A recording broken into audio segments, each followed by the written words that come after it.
It's Monday morning here in Lagos. Good morning, everyone, and welcome to the program. I am Nifemi Oguntoye. It was a busy weekend politically as we saw more consultation along the lines of individuals who have shown interest in the forthcoming general election. And we also saw governors of the APC meeting at the Kebbi State Government House in Abuja, talking issues, particularly the National Convention of the All Progressives Congress. We're told now that they are of the opinion that the February date is sacrosanct, and we perhaps will now look forward to the decision of the caretaker committee and Mr. President's verdict in this regard. And if you check the front page of the papers, it's all about the crucial meeting and the parley on zoning and on convention. The Vanguard, for instance, is talking about 16 APC governors and Make Omar meeting, and there are talks about the need to ensure that the APC doesn't avoid the PDP's mistakes, whatever that means. However, there are also elections forthcoming in 2022, even before the general one next year. We're looking forward to development in Osun and in Ekiti. In Ekiti, for instance, it's only about 10 days to the APC's governorship primary election, and we'll be looking into details of all of that also in the course of the program this morning. However, as we speak in Abuja, preparations are in top gear for the Support Groups Management Council for former Lagos State Governor Bola Tinubu, and they are talking about the need to harmonize activities of all of the Bola Tinubu support group in ensuring that they work together for the same purpose. Sometime last week, a few days ago, we saw the former governor intimating Mr. President about his intent to run, and it was the first time publicly we would hear him give voice to what appears to be the biggest political secret rather, in the outgone year. Well, we now know that the former governor wants to run, and quite a number of groups have also come up to show support for that particular clarion call. We'll be linking up for that live event in the course of this program, but note that our programming continues. You can watch it on our international channel. You can also watch a recap on YouTube later on in the course of the day. But as we begin to open countdown, particularly to the 2023 general elections, there are quite a number of things that are being talked about. But I'll take you to Abuja in a minute, where the exhibition has kick-started. The theme for the program would be the imperative of grassroots mobilization and volunteering in a democracy. The venue is the International Conference Center, and it's all about you see a former member of the House of Representatives, Abdulmumeni Jibrin, who is of course in charge of the exhibition, talking about mobilizing and harmonizing activities of all the Bola Tinubu support groups to ensure that they come together under one umbrella and work towards the intent of their principle.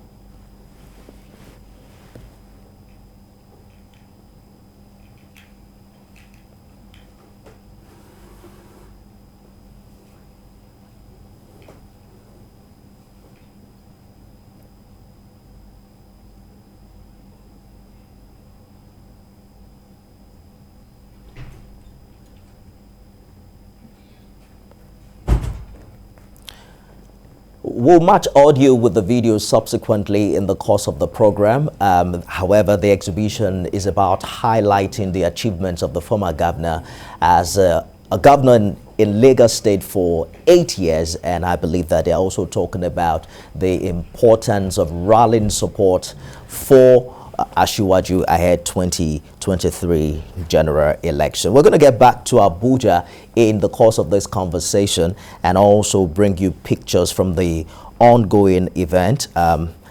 They call it the Support Group Conference, which is to harmonize the activities of all the support groups, as we have seen in time past. Well, a lot is happening in the studio as I speak. My guest is just walking in case you're seeing pictures of that, and we're getting ready for this conversation. However, we'd love to begin with what appears to be the biggest news on the papers today, and it has to do with the meetings of the APC governors. About 16 of them met in Abuja over the night, and top on the list of their conversation is the much talked about National Convention of the All Progressives Congress. There were talks about whether this convention was going to be postponed and whether or not the party has enough time to come up with a convention, particularly knowing that a 21-day window is needed to be able to inform the Independent National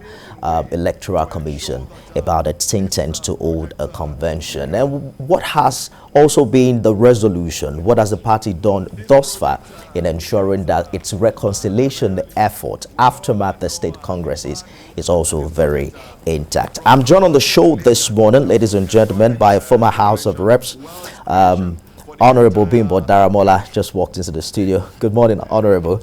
Good morning. How are you? Must have been a terrific time trying to find your way here. No, I actually could make my way, but then you know these things about Lagos traffic. It could be very unpredictable, and then sometimes the devil gets on the road.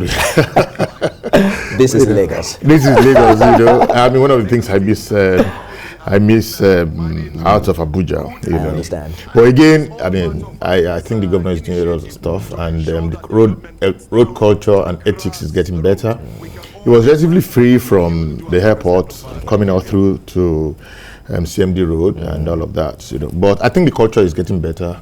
People are not just picking up people off the road just like that and keeping everybody as if they own the road. So it's nice to be back here. The good thing is you're here. Happy New Year, Honorable. Good to see you. Congressman, good to see you. And a lot has changed. The last time I saw you, you didn't have the white beards. Are you growing older, or this is the new brand for you? Well, this is Gen Z. It's all right. So let's begin with the meeting of the APC governors over the night. They are saying that, well, the party should go ahead with its national convention in February. How sacrosanct is that? Well, I believe, the last time they met with the president, he gave them national, as he was clear about it. People felt that, this was becoming one postponement too many, At different times, they asked for 6 months, they asked for another 6 months, and it's almost becoming like caretaker is becoming the landlord. The substantive. Yeah, so I believe very strongly that it's about, let's just get this done and out of our way, and then face very strongly what will appear to be. The challenge, however, is how united is the party ahead in national convention? Well, that also will be one of the things on the table for the party managers particularly, and then for members of the party to also see the fact that we're better off together than in splinters, and also to see that the bigger picture is Nigeria and Nigerian people. And if we claim and tout progressivism, there must be ways to be able to bring, to come to approach more, and then to get contending hands of the sticks together to be able to get some resolution out of this. Just before you walked in, we were taking live pictures from the International Conference Center in Abuja, where the Support Groups Management Council is now organizing itself to rally around all the different support groups for Asiwaju ahead of the 2023 general election. Well, it's no longer news that Asiwaju wants to run for president, and you're not also alien to the Lagos politics. How is Ekiti responding to this? Well, Ekiti is responding very well, no doubt about it. Of course, you know of Swagger, you know of some other people who have not showed up. But I think the response of the people to a man like Asiwaju also seems to be very inspiring. It will come across like something that everybody seems to be looking forward to. A whole lot of things will happen in the days ahead, and I believe very strongly that now that he's already unveiled it, that he's going to run. And I've seen a lot of fiery darts coming at him as well, so and he should expect more of that. But Asiwaju is somebody who wears a breastplate to be able to shield and ward off everything. So the days ahead will be very interesting. You are quite experienced yourself, a member of the House of Reps in 2011. You attempted to return. I mean, you understand the politicking and what they call the ongoing consultation. Maybe you should educate us. Well, you know that aspiring to become the president of Nigeria is not a child's play. You will expect that there are different constituencies, and I don't mean literary constituencies like that. There are individuals, there are groups of people, there are bodies, there are organizations that you have to run this by them. They consider it very insulting if you don't reach out, if you don't talk to them. I mean, they feel that, oh yes, you're pig-headed, you're not deepening your reach enough. So ahead of your formal declaration, whether as a governor or as a president, you must touch base back again with, which is one of the things that my preferred candidate for that election in Ekiti has been doing, Senator Michael Opembamidele. It's a must. You must speak to different constituencies and let them know, for the ones who already know, share with them the new vision. For the ones who do not know, let them know that this is what to expect, and then they can begin to measure and look at your reputation and look at your profile and see, okay, does this guy look like a guy who can get the job done? So that's why politicians always consult.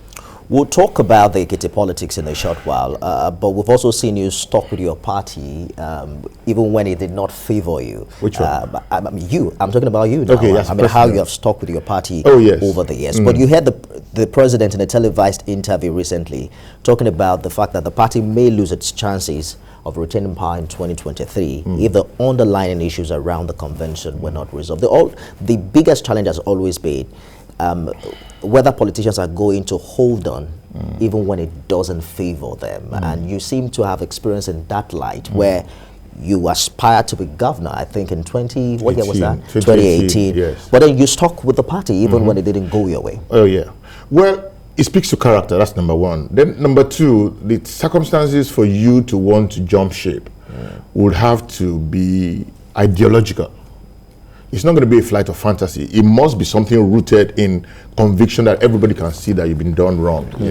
For me, I mean, I decided to get myself engaged with some other things, and but let me say this to you, matter of fact, politics is a serious thing.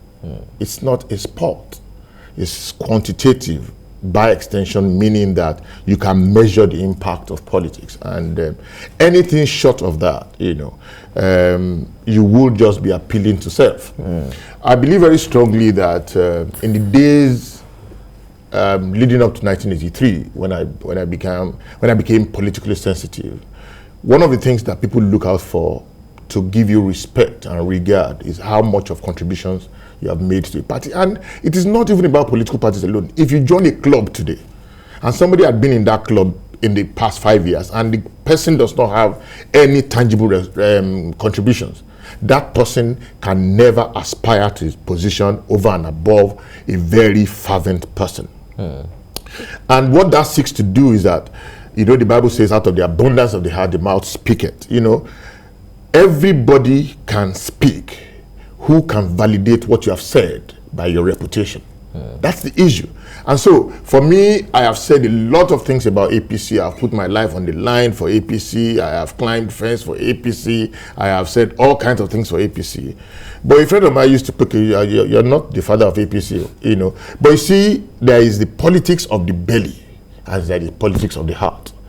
And I have a great pleasure as we speak on this show to begin to tell you about one man that I know has politics residing in his heart, not for self, for anything else. So the regional dimension of that is that let us begin to separate the wheat from the chaff. If we must move Nigerian politics to where it is not partisanship for self-actualization, for pecuniary purposes, then the distinctions must be made. And it must be able to go through it a fine-tooth comb and then be able to sift the people who want to live on and buy politics and people who really want to use politics as a vehicle for service. And that is the kind of guy that... Where political parties may differ from clubs would be that even though you'll see that it's one thing to stay with a party, but the interest is also very key. Yes. From one governor to the other, it appears that the power play differs, and then who calls the shots also, vary in due time. But how optimistic are you about the APC staying together? We saw how they formed, a unity along party lines in 2015. How optimistic are you that the party will still remain one after its national convention? Nife, can I tell you something? Adversity could be very beautiful. Prosperity has inherent in it everything, the seed of destruction. With adversity, everybody just marshals their strength, their energies in one goal, in one direction, to one goal and one direction. But get prosperous. Oh, I want to ride a better car than yours. I want to have a bigger house than yours. The beauty of adversity was what brought APC into power. Everybody said, okay, you guys, we have one motive. And that was what brought Dr. Fayemi to power in 2010. You know, and again in 2018 when he got into that position, it was the same power of adversity. That's my coinage now. Power of adversity put him in the saddle. But what do you do with moments of prosperity? Do you begin to isolate yourself and cocoon yourself and see yourself as a champion, and in spite and despite every other person who's attempted to put their hands together? Now, in the days that I have learned a few things about this politics. You know, after 2018, I said to myself, I was done with this. I wasn't going to touch it anymore. I am not a professional politician. I don't live on and by politics. I chose very clearly on the basis of the fact that politics provides for you an opportunity to do a whole lot of good works beyond what you can do within your personal presence.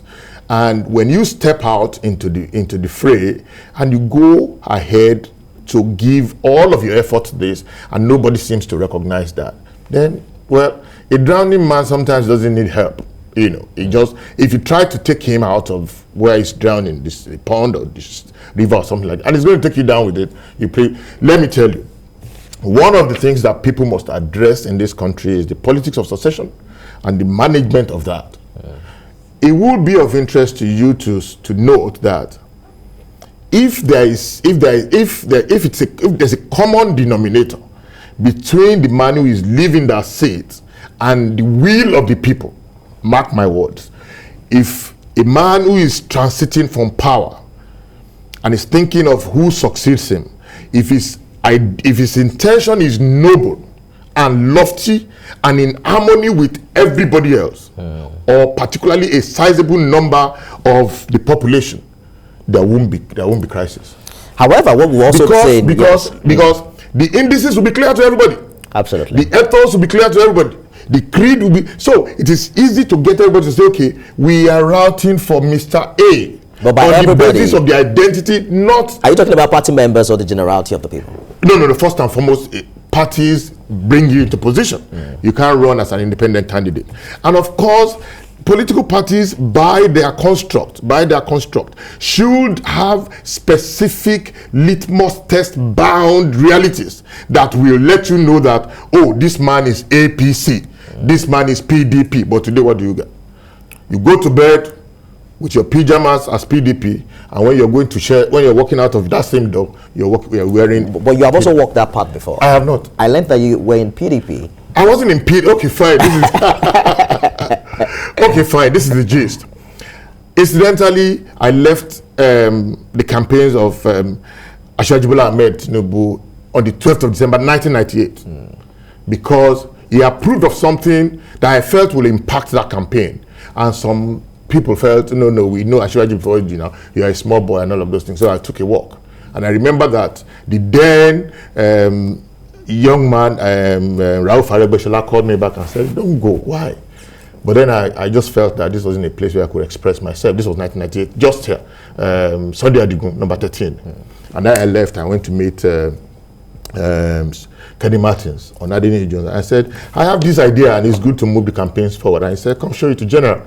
He used to call Obasanjo General. So come show it to General. So we rode in his car to Otta and we went to General Obasanjo. And then when I showed that proposal to General Obasanjo, he took my hand like this and put it in the hands of Ugochukwu Onyema, who was the DG of the campaigns, and said, we must make this happen. And then we took the ideas. So I became acquainted to a man who represented the PDP at that level. It wasn't like I was a card-carrying member. Indeed, when the first set of the cards of PDP members going to Ekiti State were produced, they were given to Chief Ropo Adesonya, and 20 of those cards were reserved from me. And I just said, you pick one? No, I didn't pick one. Okay. I just said, okay, I didn't have any issues with the PDP of 1998 because for all I care, I wanted a nation that worked. We wanted to send the military back to the barracks.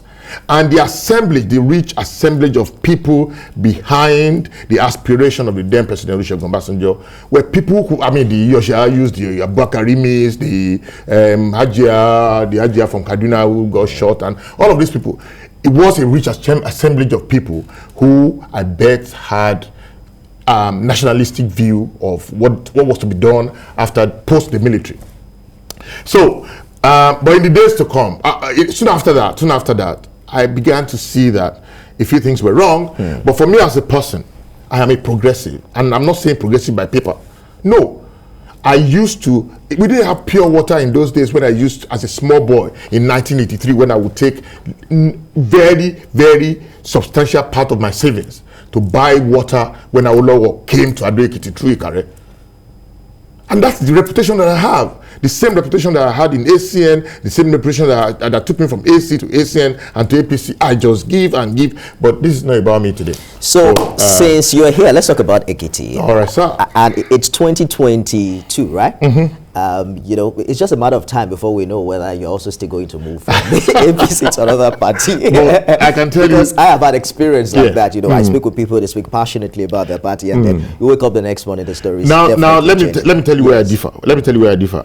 If I were to move on impulse, I would have moved maybe 3, 4, 5 years ago. But now you have a reason to move. The person you're supporting for governor ran on the platform of Labour Party. Yes. If he doesn't get a ticket, it's likely going to change party. It's not going he to has have a track record. That's not track record. If you're going to jokes, and I've there had this a number of times. There is a previous experience. Well, he had done that before on the basis of a marked difference between the establishment and the status quo at the time. And he said one thing that was very instructive that people have not given him enough credit for. He said, my love for Ekiti people, it comes tops. For Ekiti and Ekiti people come tops. And if it will mean disagreeing with Asiwaju to make this happen, my mentor to make it happen, I will vote on the side of Ekiti people. That is honor. So, and that I will go back to my mentor and appeal to him. Has he not done that today? That is mark of honor. But are you saying that if he doesn't get the ticket, yes, that he will stay with the APC? I reckon that he will. Again, this is a man who lives under the realization, heavy burden and realization of the fact that I probably wouldn't be alive today. And so, his aspiration. He was shot as Director General of the Yes. People, again, you know, when I look at these things, and I wish I'd come in much earlier so that we can share this a little bit more. Michael Okoyemi Bamidele, if you tell his story, it weighs more on the side of progressives than this brief stint of maybe less than a year of going to the Labour Party. We'll get back to him in a minute, but let's look at Ekiti generally. Okay, it would appear that from the number of those that have obtained nomination and expression interest, and by the way, it's just about 10 days to your party's primaries. Yeah. It's like, unlike 2018, the battle for the APC ticket were not going to be a crowded contest. As of 2018, there were about 33 of them. Very true. And yours truly was you also, you know, threw your heart in the ring then. Yes. But there are just about 7 or 8 people this time. What do you think has changed? Okay, fine. Number one, at the time in 2018, I guess people felt that Dr. Femi wasn't going to run. I met him 4 times, and 4 times he said he wasn't going to run. You know, and a number of people I think met him too. Today, I reckon that people feel that incumbent is an incumbent governor is going to be a little more tricky, and you know, to be able to upstage the interest of an incumbent governor. And that is where I doff my hat to and for the guys who have thrown their hearts into the ring, who are really contestants and not pretenders. You know, and I am happy to tell you that Michael Okoyemi Bamidele is one of the serious, extremely serious contenders with due deference to the political structure, to the establishment, to the system, and indeed to his friend and brother, the governor, the present governor. There is no reason on the table today for anybody to just begin. It's not a flight of fantasy for him, but a realization of the fact that God had saved me for a purpose and a time like this. So there's a vigorous attempt by the party at the national level to reconcile grievances, you know, following the state congress. How is that working out in Ekiti? Well, I'm going to be honest on this. The party will need to, the leaders of the party will need to quickly come to Ekiti. We have an election coming up in another couple of maybe a couple of months, maybe 4 months or 5 months, June specifically. And of course, you know that swagger is all over the place in Ekiti right now.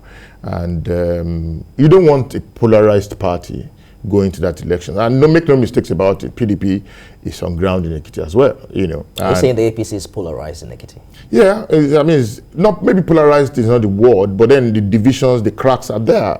And they're opening up, they are gaping cracks, manifesting in such a way that people are pitching camps. Even apart from the civility of Michael Opeyemi Bamidele, apart from the absolute civility that he has displayed in the course of this election, even though people have said all kinds of things and that could make you feel that I can fight back. You know, I read something that one Victor Ogunje or something like that, I mean, wrote in this day today. It was a hatchet job. How can you tell me that a man with this kind of credential and that parades something that is over and above, and I say that modestly, you know, let me stick with the credentials of this man will make him a suitable material for presidency of this country. And so you now go to a newspaper like me this day and write things like he doesn't have an ambition, he's relying on the fact that he got shot. Who needs sympathy to win this election? There's a track record that's led up to this day. And if there's anybody who has that track record, it's Michael Opeyemi Bamidele, without doubt. We'll take a break now. When we return, we'll look at the issues around agitation for zoning in Ekiti. We're assessing the political climb in 2022 ahead the big one next year. We're also keeping an eye on development at the International Conference Center in Abuja, where the Support Group Management Council for Asiwaju Bola Tinubu is also holding what appears to be an harmonization exercise for all the support groups across the country. We'll be back with more after this break, as well as opening the phone lines for your participation. Stay with us. Hello everyone, thank you for staying the course. We're looking at issues around politics in Nigeria in 2022. Honorable Bimbo Daramola is a former member of the House of Reps. Thank you for staying the course on the program this morning. Thank you very much. All right, so we're looking at what they call the agitation for zoning in Ekiti, where you do grassroots politics. They are saying here that perhaps it is time for power to shift to the Ekiti South Senatorial District, which has not occupied the #1 seat since 1996. How viable is that argument? Well, again, you know, on my honor, originally I routed for the Southern candidate, okay? And then my reason wasn't because it was a Southern candidate. It was because he had capacity to do the job and to get the job done. My brother, you know, you're not going to cure poverty from the zone because you're from one zone or the other. And if you go to our very dear state today, you see the challenges. And I posted something on Facebook today. I said, if your brother or your sister was a tailor in training, will you give him your wedding dress to make? You won't do that, you know. So if you won't give your wedding dress to your brother, you know, who is a tailor in training, then you must address the great issues of capacity, competence, and capability. You cannot negotiate that. And I was even supposed to attend one of their functions where I said, I would tell them that you're pitching it wrongly. You should pitch this and ask for equity. If you begin to say Southern agenda, you're already carving the state into geopolitical zones. Not only that, you're beginning to push an argument that will not stick. What do I mean? At what point in time did anybody get elected in Ekiti where any of the zones were told to stay back, idly back? And you can't be the first. Okay, now, how come this agenda only raises its head when it's election time? I would have expected, if they are very altruistic about this, and I said this to them in 2018, I mean, if this is driven by altruism, I will expect that that agenda should be holistic. It should cover economic agenda, it should cover social agenda, it should cover, for that zone, particularly considering the economic potentials that's very loaded in that part of Ekiti state. So why do you talk about Ekiti South agenda every one time that's an election cycle? So I felt that the base of the triangle should be widened a little bit. And what happened to your initial support for a southern candidate? Right. I belong to a group that that also had a lot of sentiment for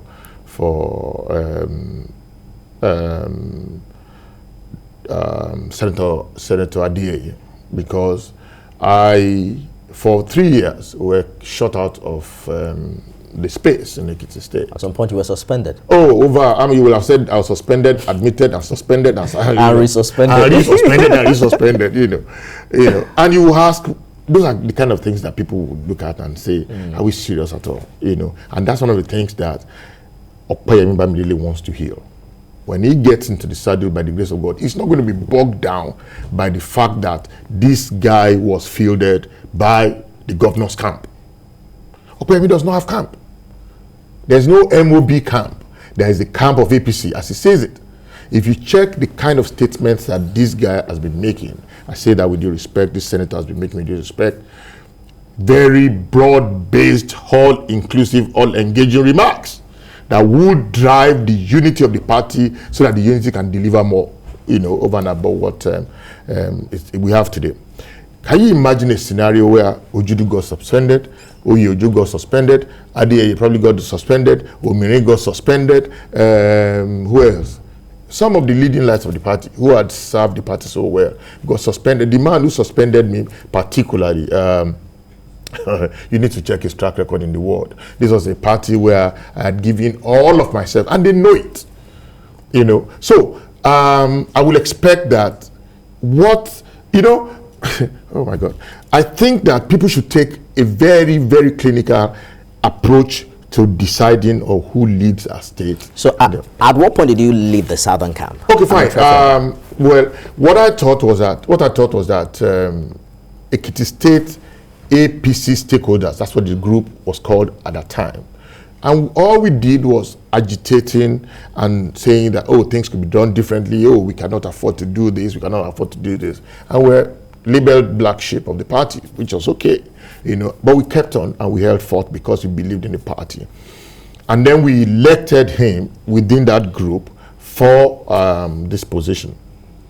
Interestingly, I digress a little bit. Interestingly, Michael Opeyemi said to me that he also would have felt that maybe I shouldn't have run if the establishment had fielded somebody from the South. Can you see a man of character? He's not driven by blind ambition, which is different from aspiration. What Opeyemi has is aspiration and not ambition. Ambition is self.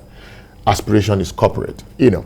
So, but when the establishment decided that they were going to field somebody from the central, I felt that, hey, why not? You know, and then he came into the front. So for me as a person, at that point in time, the dynamics began to slip through, and I began to look at, are we as cohesive to be able to deliver on this aspiration as we earlier thought or not?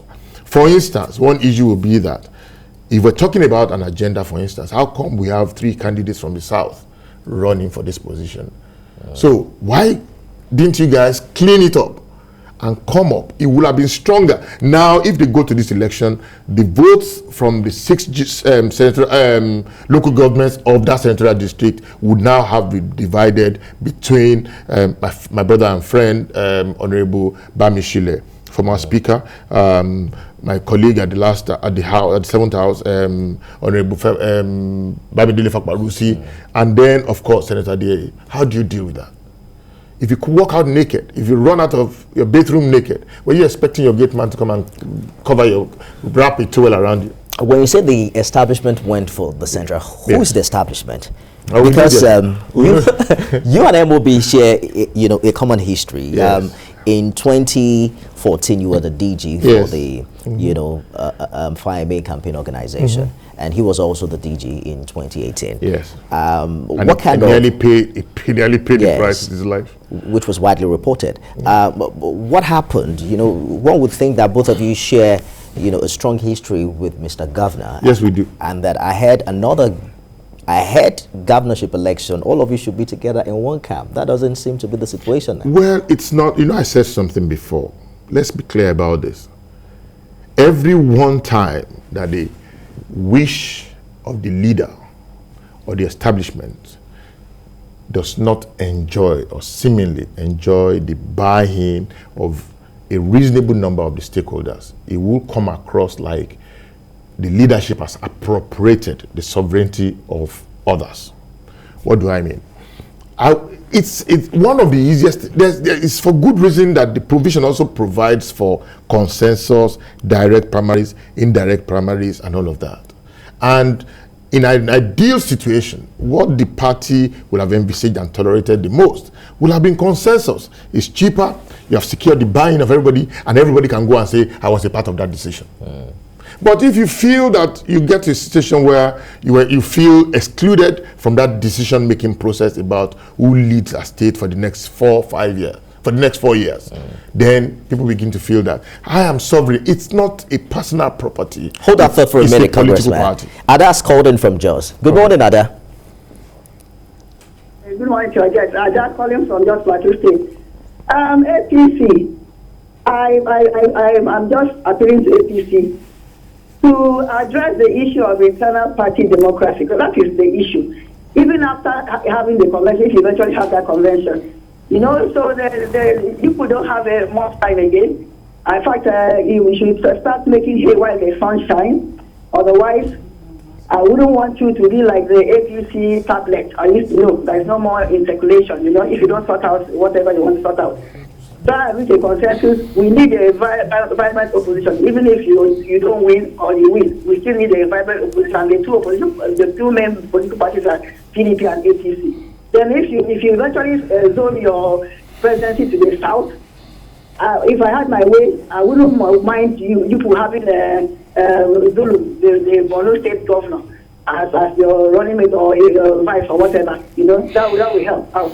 So please, people should go and do your homework well and, you know, hit the ground running. We want two vibrant parties. If there's a third force coming, well, so be it. But for now, it's only these two parties we know, and we know that the presidential candidate will emerge from either of these two, except there's a strong third force, which I doubt would happen anytime soon. God bless this country. We should not give up on this country. Thank you so much. Thank you for your contribution from Jos. She's referring to our earlier conversation about the National Convention. Yes. So the president earlier on was of the opinion that, well, I'm not going to sign this document because of the clause that has to do with direct primary. And I heard you talk about consensus even being the cheapest form. It is. But all of these candidates, you know, I heard the Ekiti governorship election seem to be calling for a direct mode of primary. Yes. Well, again, I speak for Senator Michael Opembamidele, who is, you know, is at home with whatever decision that the party makes. But ideologically, and I believe him, I verily believe him that ideologically, power belongs to the people. Power belongs to God, and He gives it to whoever He wants to give it. But on earth here, if we must practice democracy, we must respect the people. If you write politics and minus the people, what you get is self. You understand? So I believe very strongly that how does it make you feel if you exercise your franchise to elect whoever is your choice? How does that make you feel? You can now either choose to appropriate his successes. You won't distance yourself from his successes and his failure.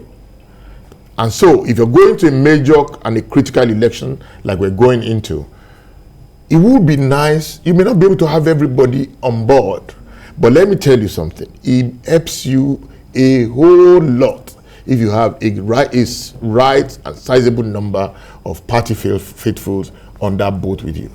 What I would have expected going into these elections and these primaries would have been, oh, okay, you are interested. Oh, you are interested. Oh, you are interested. And there's no doubt about it. As presently constructed, the governors are the leaders of the party. Even though it wasn't like that, it's an aberration today. You know, but you know, it is what it is. You know, so if the governor had to say, okay, all right, there are 6 people on the ballot who have expressed interest, and the governor conscious of the fact that we have irreducible minimum quotient on character quotient, credibility quotient, and all of those things. I will put the metrics on the table.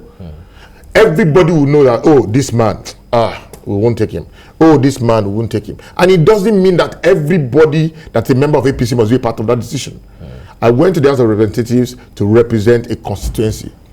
My leadership responsibility did not terminate the day I left the parliament.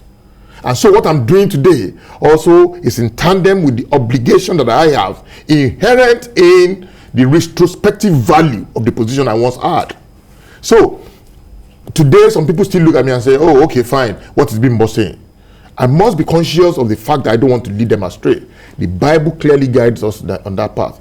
You